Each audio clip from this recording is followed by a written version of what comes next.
Hello everyone, welcome to Free Learning School. Today we'll see few famous quotes by a.s.byatt. Antonia Susan Byatt was born on August 24, 1936. She is known as professionally as a.s. Byatt. She is an English novelist, poet, and Booker Prize winner. In 2008, the Times newspaper named her on its list of the 50 greatest British writers since 1945. So let's see her few famous quotes.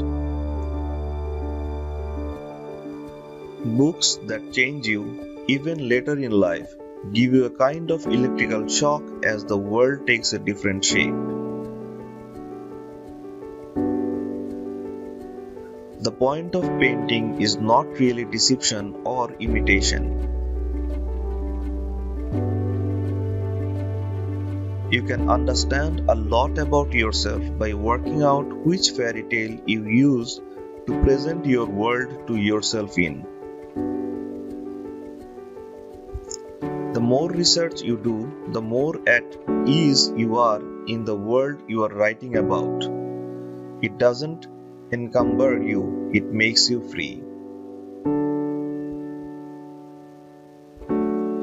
I acquired a hunger for fairy tales in the dark days of blackout and blitz in the Second World War.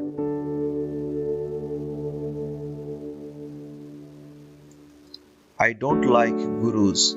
I don't like people who ask you to follow or believe. I like people who ask you to think independently.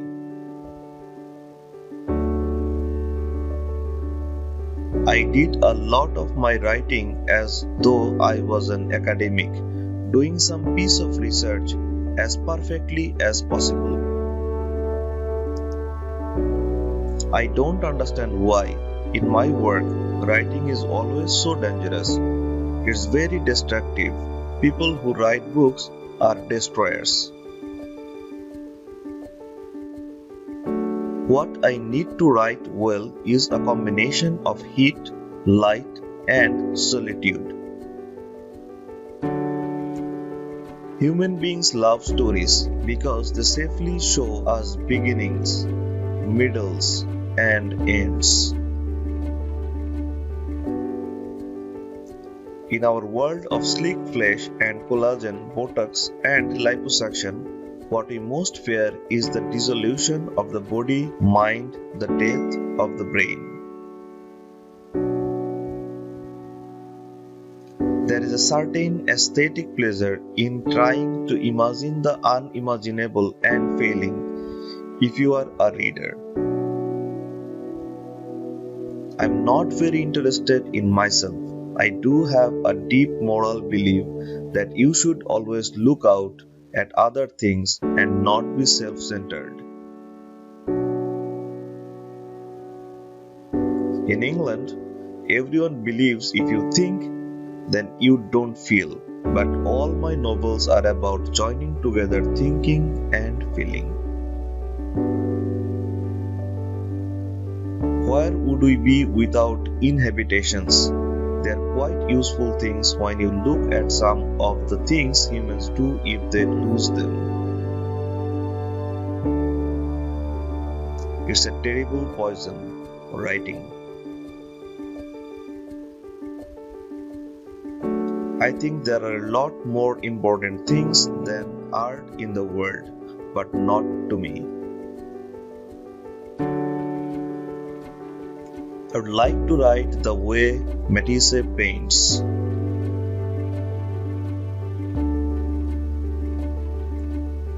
I'm not an academic who happens to have written a novel. I'm a novelist who happens to be quite good academically.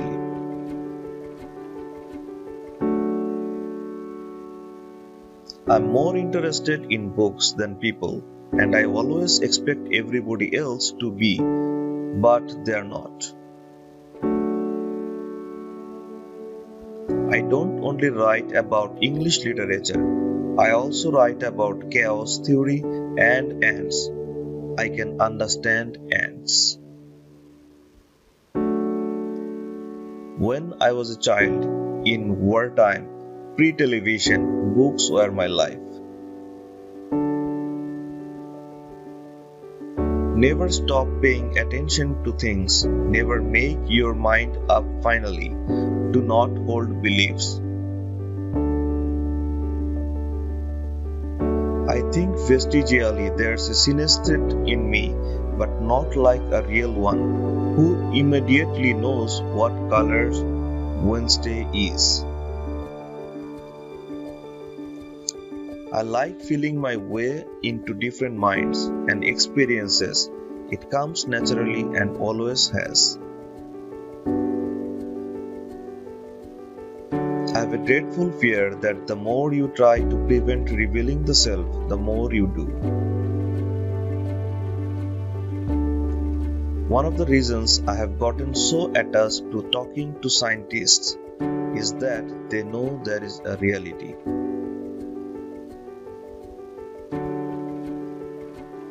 I hated being a novelist when I was 20. I had nothing to write about. I don't think it is an easy thing to write and expect to be commercial, even if you are from Venus and a hermaphrodite. It's because I am a feminist that I can't stand women limiting other women's imagination. It really makes me angry. Thanks for watching the video. Please subscribe to my channel to get more videos.